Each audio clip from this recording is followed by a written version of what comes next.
복음 안에 있는 하나님의 축복들을 기도하면서 찾고 또 하나님의 축복들을 신앙생활하면서 성경을 읽으면서 하나하나 발견해 낸다면 결코 신앙생활을 실패하지 않겠지요.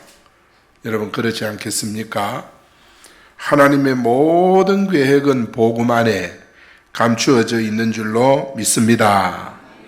그래서 복음 안에 하나님의 지혜도 지식도 모든 보화가 감추어져 있다 그랬어요. 우리가 신앙생활은 하지만은 복음 안에 숨겨있는 하나님의 놀라운 축복들을 전혀 발견하지 못하고 신앙생활을 하는 경우는 사실은 계속 방황합니다. 여러분 교회는 부지런히 다닐지 몰라도 진짜 하나님의 은혜와 축복을 누리는 생활은 절대 불가능한 것입니다. 그래서 우리가 신앙생활하면서 그런 것을 하나하나 느껴가야 되고 깨달아가야 되고 발견해 가야 되는 거예요. 그거 발견하지 못하면은 우리가 신앙생활이 어느 단계에 이르면은 신앙생활이 상당한 갈등기가 옵니다. 그렇기 때문에 우리가 복음 안에 숨겨진 그거를 우리가 발견해야 돼요. 오늘 본문은 우리에게 주는 교훈이 뭐냐 하면 한마디로 말하면 전도에 대한 메시지예요. 그래서 전도를 누리는 교회가 바로 하나님 성전의 참된 기둥이 되게 하리라 하나님께서 기둥되게 하시는 줄 믿습니다. 그래서 평생 이 복음을 깨닫고 복음을 누리고 사는 사람들이 참 많습니다. 대다수 사람들은 전도는 별로 생각하지 않고 그거는 내 사명이라고 도무지 느끼지 못합니다. 내가 해야 될 일이라는 사실을 절대 못 느끼는 것입니다. 그렇게 우리가 사는 분이 사실은 태반이에요. 전도 관심 없어요. 영혼 구원 관심 없어요. 그러나 이것을 깨달은 사람들은 일평생 하나님 복음의 열정에 사로잡혀 살아가게 되는 것을 봅니다. 참 하늘의 별의 스타처럼 하나님 앞에 쓰임받는 일꾼들이 너무너무 많은 거예요. 여러분 전도를 누리는 교회에 첫 번째로 먼저 생각하고 기억해야 될 것 두 가지가 있어요. 첫째는 뭐냐 하면 우리 인생이 그냥 왔다가 가는 존재인가? 우리 인생이 이 세상에 그냥 왔다 가는 존재인가? 만약 우리가 그냥 왔다 가는 존재라고 생각을 한다면 사람은 개나 돼지나 짐승이나 조금도 다를 바 없다. 우리 인생은 그냥 왔다 가는 존재가 아니다. 공산주의자들은 국민을 개돼지로 취급을 합니다. 나라에서 돈을 얼마 보급을 주면 배급을 주면 그거 얼마를 주든지 그거 받아가지고 먹고 꼬리 살랑살랑 흔들고 얼마 주는가 상관없고 얼마나 가치 있는가 상관없어요. 그러니까 사회주의 국가의 백성들은 정부 손만 바라보는 거예요. 북한이 김정은이 손만 바라보니까 김정은이가 더 이상 줄 것이 없으니까 지금은 해외 망명설이 막 돌고 있습니다. 거기 있다 맞아 죽을 것 같으니까 지금 해외로 망명하자. 그래서 브라질 여권도 끊어놓고 막 그렇게 준비를 한다는 그런 정보들이 막 흘러나오더라고요. 그러니까 이 김정은이가 백성들에게 뭘 넉넉하게 줄 수가 없어요. 지금 참으로 안타까운 것은 정말 이런 현상이 우리 이 남한 너무도 행복하게 잘 사는 이 땅에도 그런 상태가 되어 있다는 거예요. 여러분 왜겠습니까? 그래서 인생이요 그냥 왔다 가는 개돼지가 아닙니다. 나라에서 배급 주는 그거 먹고 그거 많이 주면 꼬리 더 많이 흔들고 주는 대로 먹고 살고 그런 존재가 아닌 것입니다. 사랑하는 여러분, 우리가 교회 와서 예배만 드리고 그냥 집에 갔다 왔다 갔다 하는 이런 존재가 아닙니다. 인간은 그냥 왔다 가는 존재가 아니다. 우리 인생이 그냥 왔다가 그냥 가는 존재인가? 우리는 강하게 부정해야 돼요. 아니다. 그런 존재가 아니다. 이걸 우리는 정확히 알아야 돼요. 모든 인생은 목적이 있고 하나님의 뜻이 있어요. 우리가 이 땅에 와서 하나님의 목적을 이루고 하나님의 뜻을 이룰 사명자들인 줄 믿습니다. 여러분, 신자와 불신자의 차이가 없겠는가? 성경은 신자가 불신자와 분명히 다르다고 말씀을 했어요. 우리가 이것을 알아야 돼. 빌립보 1장 6절에 보면 그리스도 예수의 날까지 신자의 모습을 이루어 간다 그랬어요. 우리는 계속해서 그리스도 예수의 날까지 주님의 모습을 닮아가는 거예요. 주님의 형상을 이루어 가는 거예요. 계속 이루어 가는 거예요. 주님 오실 때까지.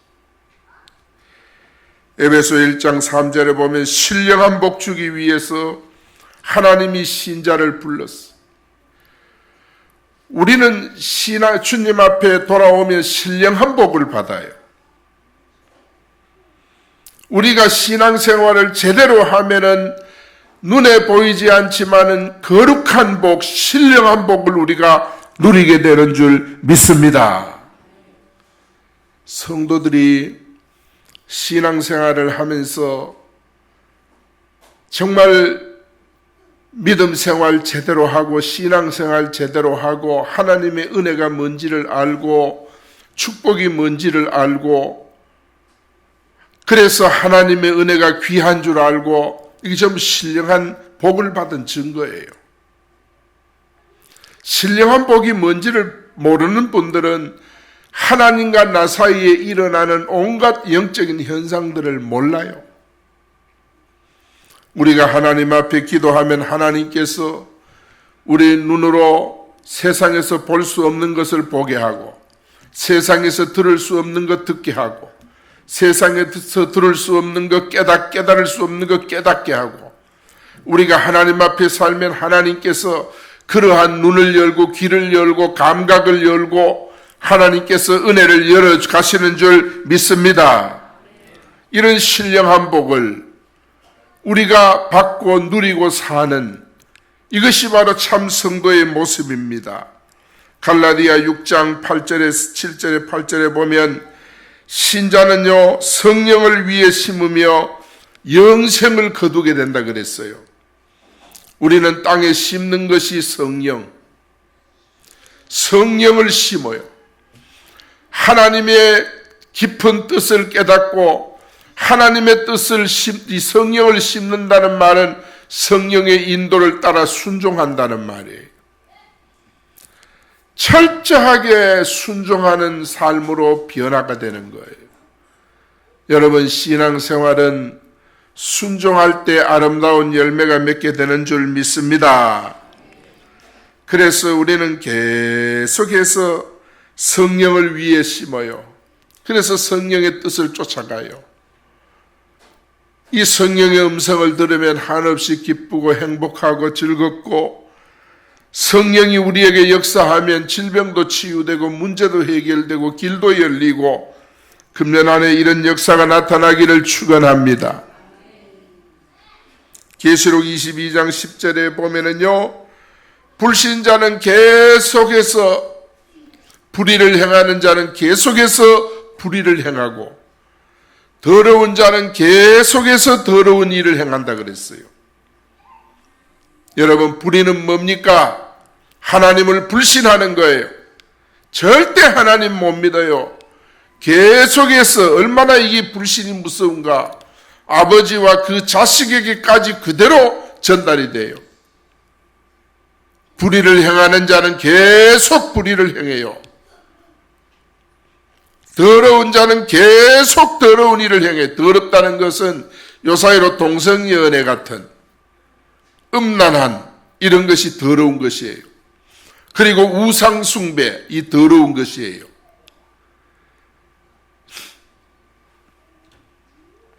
그렇게 살다가 고린도후서 5장 10절에 보면 신자든 불신자든 반드시 하나님 앞에 서서 선악간에, 이 땅에서 행한 선악간에 죄를 심판받는다 그랬어요. 그래서 우리 신자는 사람들의 고통과 그 원인을 너무 잘 알아요. 그런데 불신자는 그걸 몰라요. 왜 사람이 고통을 당하고 불행을 당하는지, 그리고 이 사람이 이 세상 살다가 이 땅을 떠나면 어떻게 되는지 불신자들은 전혀 모릅니다. 왜 모르냐? 저들은 원죄에 가리워져 있어요. 소경이 앞을 못 보듯 원죄에 가리워져 있으니까 멸망의 길을 가면서도 멸망인 줄 몰라요. 이게 불신자의 모습이에요. 모든 인생이 문제를 가지고 있습니다. 많은 사람들이 열심히 해서 성공한 것 같아도 그 이면에는 엄청난 영적인 문제를 가지고 있습니다. 문제의 원인은 뭡니까? 사단에게 속아서 그래요. 이게 문제의 원인이에요. 사단에게 속아서 다 하나님을 떠나고 원죄에 빠지고 사단에게 완전히 장악이 되어서 지배를 당하다가 이 세상 마지막 떠나는 날 우리는 사단을 가두려고 만들어 놓은 음부 지옥에 떨어지는 거예요. 여러분, 신자는 사람의 고통과 원인을 너무 잘 알고 있지만은 불신자의 불행은 그것을 모른다는 사실입니다. 그리고 신자는 영적 문제가 축복의 기회가 돼요. 영적 문제가 축복의 기회가 되지만은 불신자에는 영적 문제가 바로 고통이 되고 저주가 되고, 그리고 결국 인생을 실패하고 영원히 실패하는 것입니다. 여러분, 똑같은 문제를 당하는데 믿음 있는 성도는 그 문제가 축복의 기회가 됩니다.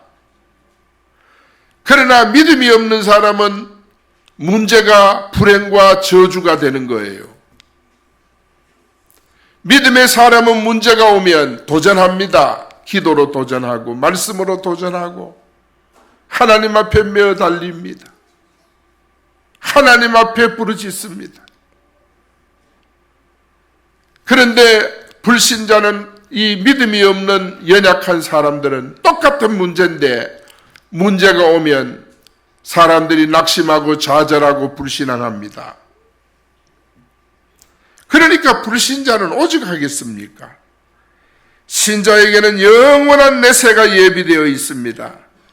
그러나 불신자는 한치의 은혜도 받지 못하고, 은혜라고는 물 한 방울도 구할 수 없는 그런 지옥에 떨어지게 되는 것입니다.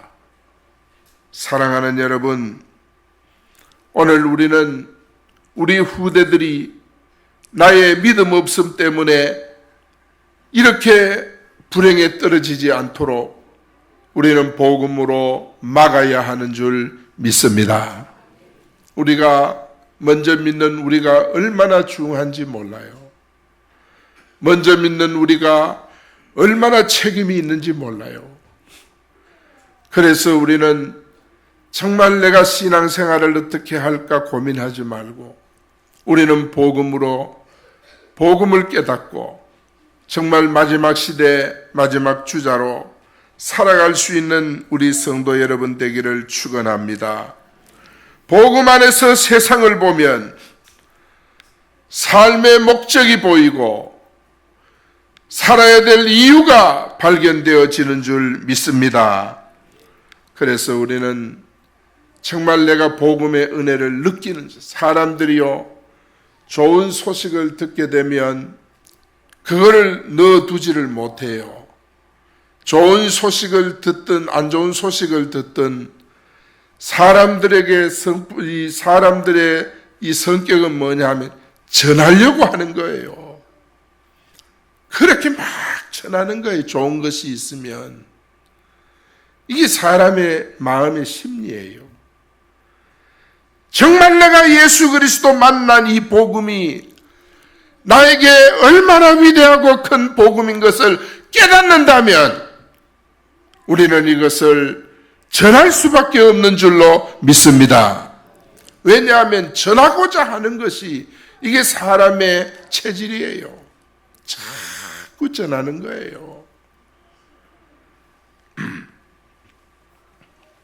그래서 하나님께서 우리를 현장에서 불러줬어요. 다 아버지 어머니를 통해서 집에서 부름받고, 거리에서 전도받고, 직장에서 복음받고, 친구를 통해 복음을 받고, 이렇게 우리가 복음을 다 받았잖아요.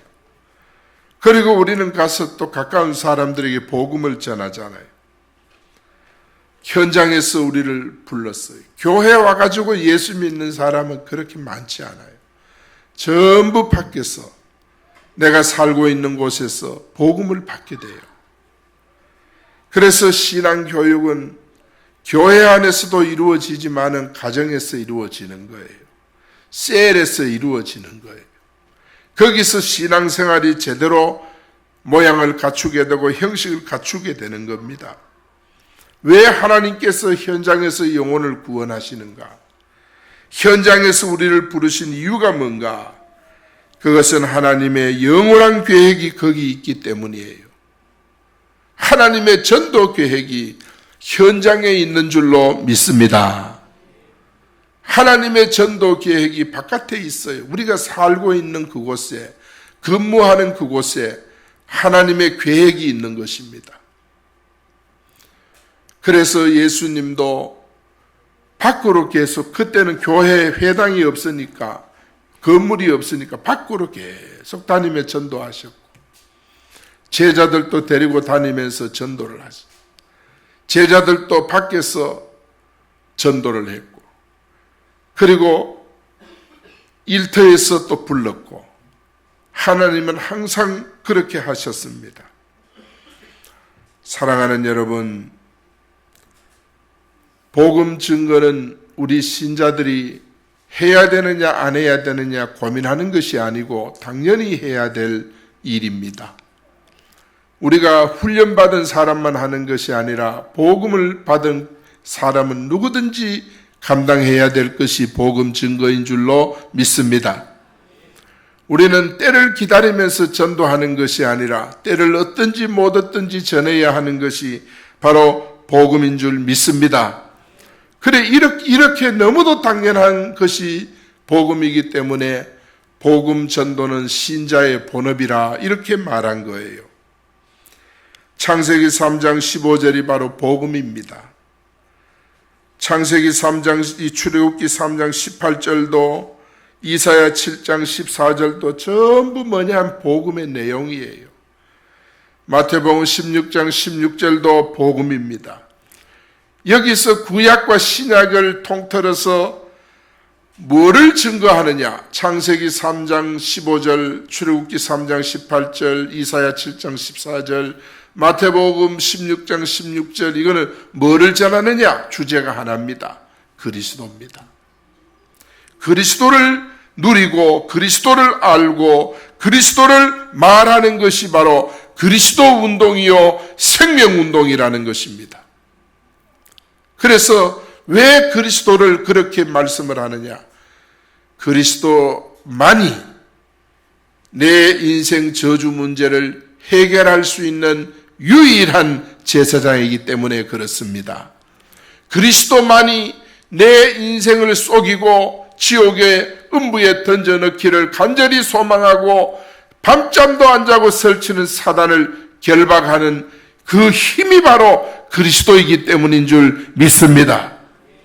이 그리스도는 정말 천국 가는 길을 잃어버리고 세상이 다인 줄 알고 세상에서 방황하며 사는 사람들에게 천국 가는 길을 제시하는 그 길이 바로 예수 그리스도신 줄로 믿습니다. 그래서 예수 그리스도를 전하는 것이 바로 생명운동인 것입니다. 다른 것으로는 생명운동이 일어나지 않아요. 아무리 우리가 밥 사주고 선물 사주고 해도 생명운동이 안 일어나요. 생명운동은 어떨 때 일어나느냐? 예수 그리스도가 정확히 전달될 때, 예수 그리스도가 전해지고 전해지는 그리스도를 받아들일 때 생명운동이 일어나게 되는 줄 믿습니다. 다른 것으로는 일어나지 않아요. 구제하고 봉사하고 헌신하고 이런 것으로는 절대 일어나지 않아요. 그리스도가 전달이 될 때 생명운동이 일어나는 거예요.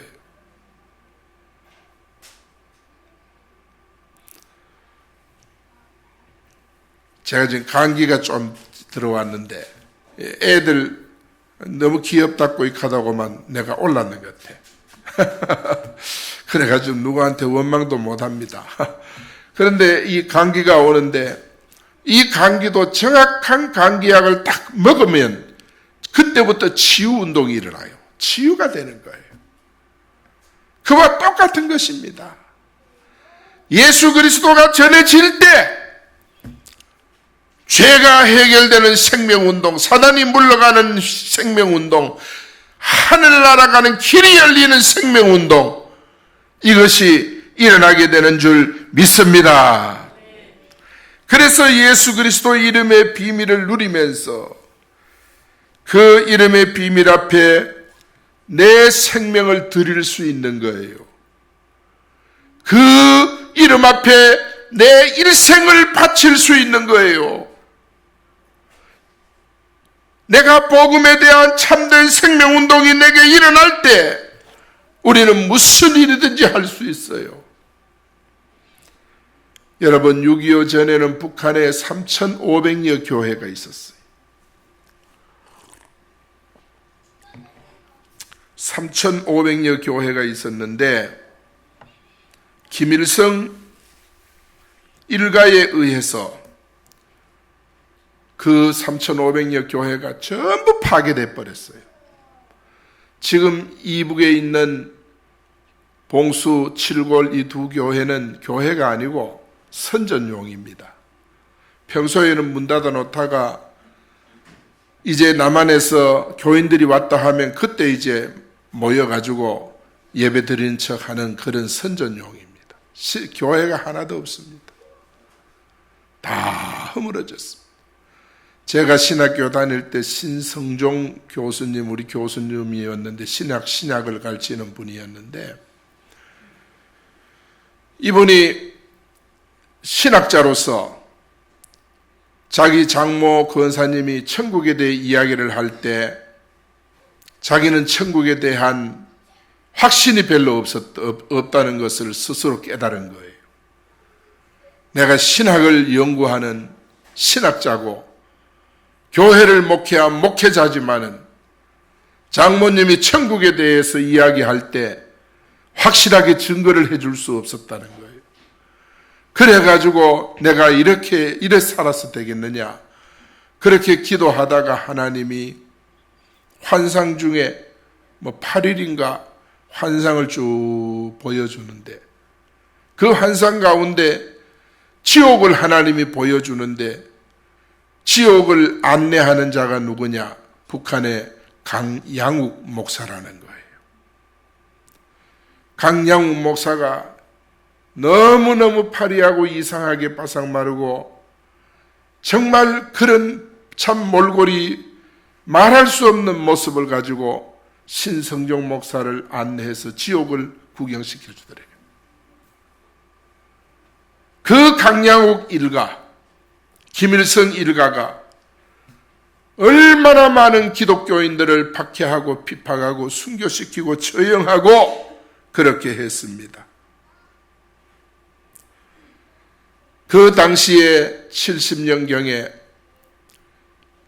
예수 믿는 가정이 처형을 당하는데 13살 난 아들이 교수형을 당합니다. 목에 줄을 걸어 놓으니까 숨이 막혀 손으로 이렇게 잡고 있습니다, 줄을. 그때 엄마가 야, 조금 있으면 천국에서 보는데 왜 그러냐? 그리고 네 목에 줄을 건 아저씨 미워하지 마. 미워하면 안 돼. 그러니까 아들이 엄마 말 듣고 줄을 놓고 교수형 처에 돌아가 죽었습니다. 그 다음에 14살 난 아들도 교수형을 당하는데, 발가벗고 그 교수형을 당하는데, 목에 줄이 걸리는 순간 엄마에게 엄마, 나에게 천국 가르쳐 주어서 고마워요. 천국에서 봐요. 이러고 순교를 당했습니다. 사랑하는 여러분, 이것이 바로 뭐냐 하면 참 복음 생명운동이에요. 13살, 14살 난 두 아들을 먼저 보내는 엄마, 정말 말할 수 없지만은 그러나 얘야 조금 있으면 천국에서 볼 텐데 뭐 그렇게 힘들어해.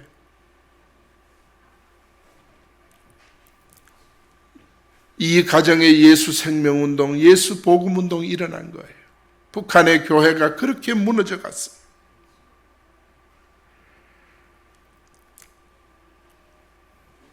지하교회 성도들이 25년간 청년 하나를 길렀어요. 이 청년 하나를 길러서 지도자로 세웠습니다.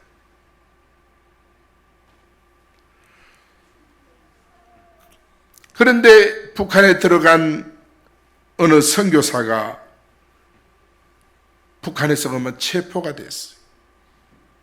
체포가 됐는데 고문이 너무 심하니까 지하교회 성도들의 명단을 다 공개를 한 거예요.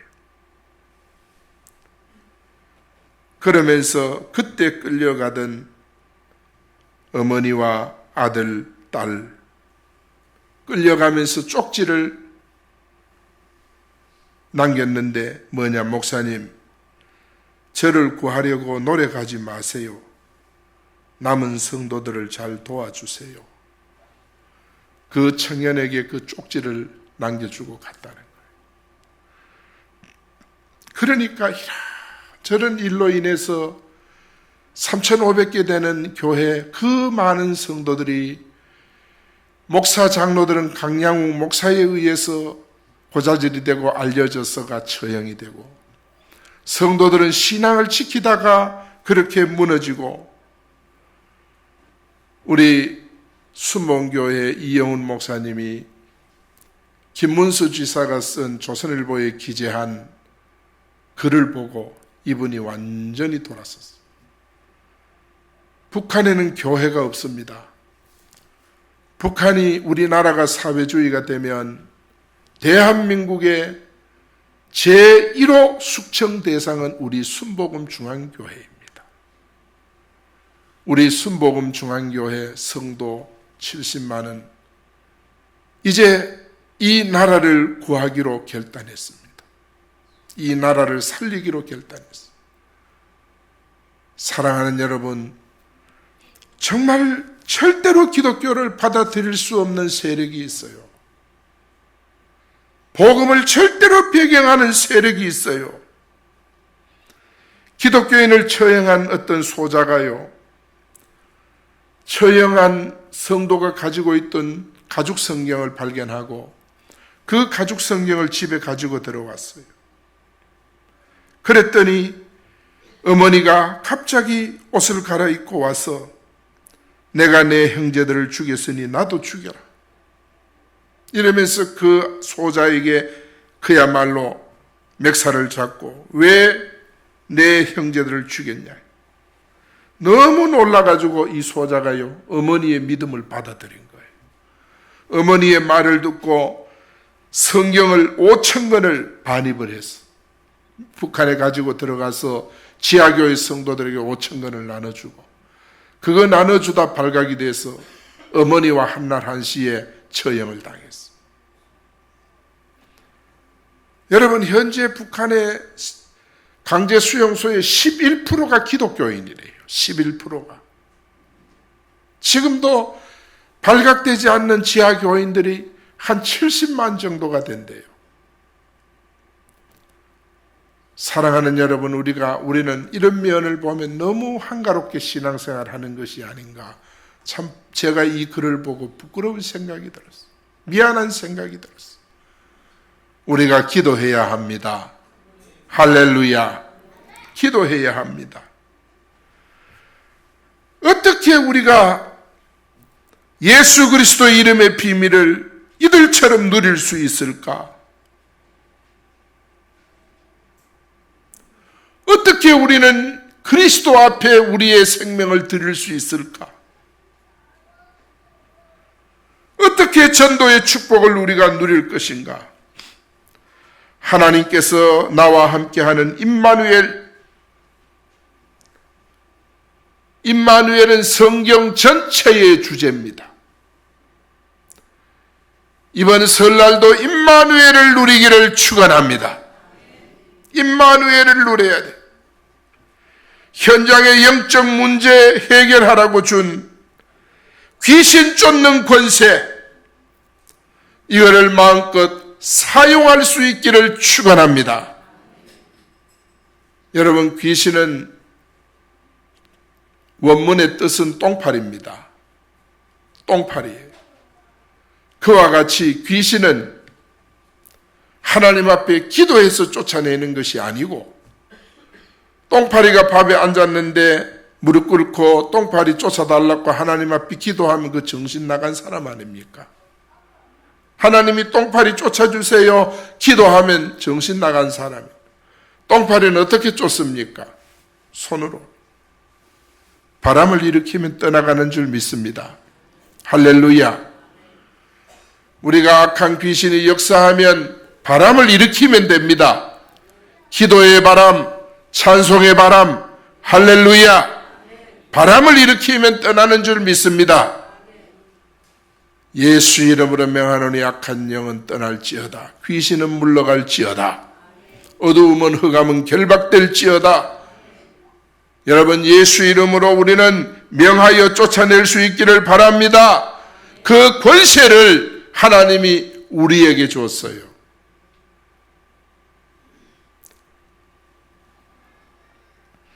그래서 복음을 누릴 때 오는 엄청난 응답이 있고 축복이 있어요. 내가 살고 있는 그곳에 문제 가운데 있는 사람이 있다면 그들에게 뭐예요? 우리는 답을 주는 거예요.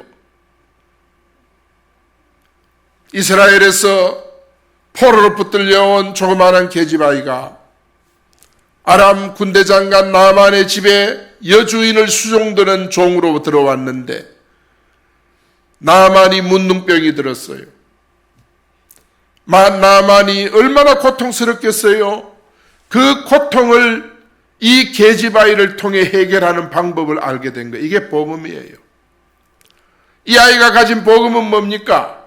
우리 고향에는 선지자가 계시는데 그 선지자를 만나면 우리 주인의 나병이 고침을 받았을 것입니다. 이렇게 여주인에게 이야기했더니 남편에게 이야기하여 엘리사를 만나 치유하잖아요. 그것이 바로 뭐냐면 현장에서 일어나는 일인 줄로 믿습니다.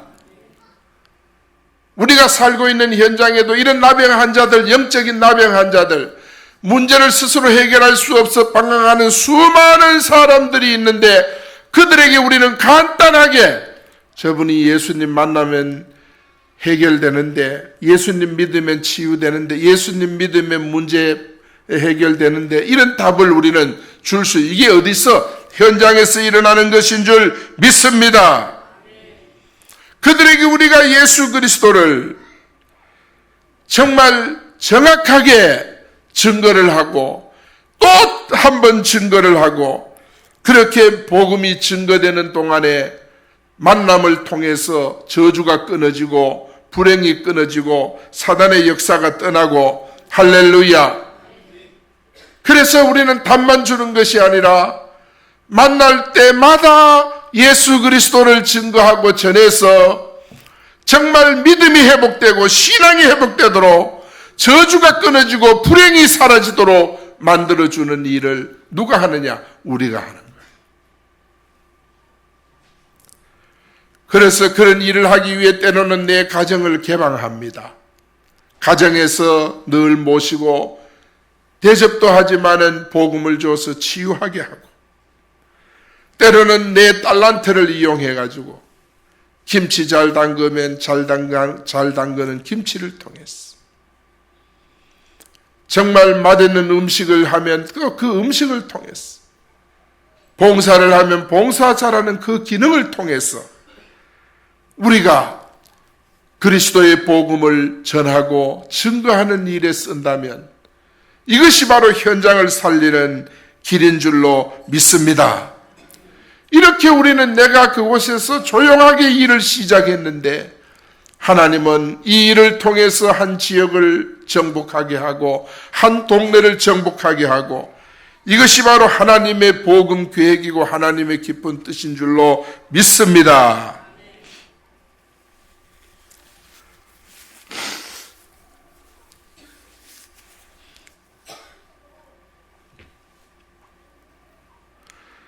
그래서 우리는 하나님 앞에 전도 계획을 세워야 돼요. 우리 성도들도 이제는 내가 전도를 해야 되겠는데 어떻게 전도를 해야 할까? 우선 차전도도 나가보고 토요전도도 나가보고, 그리고 또 내가 전도 계획을 세워서 이제는 시간을 정해서 전도를 계획하고, 혼자 가기가 그러니까 둘씩 예수님이 짝지어 가라 그랬으니까 짝을 찾고, 이래가지고 전도할 계획, 전도의 눈을 뜨고 전도 계획을 세우고, 이것이 바로 뭐냐? 전도를 기획하는 것이다. 전도도 기획을 해야 되는 거예요. 그렇게 해서 우리는 교회 안팎의 제자를 찾아서 세우고, 대구 전체가 바로 복음을 듣도록 하는 그런 작전을, 계획을 세우는 거예요. 하나님, 우리 진천교회가 정말 적게 시작하지만은 이곳에서 시작하여 이 대구를 하나님 복음으로 살릴 수 있게 해 주시옵소서. 우리가 한번 계획을 세우고 쓰임받는 여러분 되기를 축원합니다. 사도행전 19장 10절에 보면, 2해 동안 이같이 하니 아시아에 사는 자는 유대인이나 헬라인이나 다 주의 말씀을 듣더라. 2해 동안 이 복음 운동을 이렇게 했더니 헬라인이나 유대인이나 다 주의 말씀을 듣더라. 할렐루야. 이런 우리 역사가 금년에 꼭 이런 기둥들이 되어질 수 있기를 축원합니다. 하나님이 가장 귀히 보는 것은 바로 오직 복음을 회복하는 것입니다. 오직 복음, 그리고 복음의 당연한 결과는 오직 전도인 줄로 믿습니다. 그래서 모든 삶의 방향을 새해에는 전도에 맞추고, 이번 명절도 전도에 여러분 삶의 포인트를 맞추고, 모든 만남의 목적도 전도에 두고, 이렇게 될 때 개인이 살고 교회가 살고 셀이 살아나는 줄 믿습니다. 이런 은혜와 축복이 여러분 축복 속에 여러분 자신을 발견하고, 여러분 이 마지막 시대에 정말 보람된 그런 하나님 앞에 축복된 삶을 사는 우리 성도 여러분 되시기를 예수 이름으로 축원합니다. 기도하겠습니다.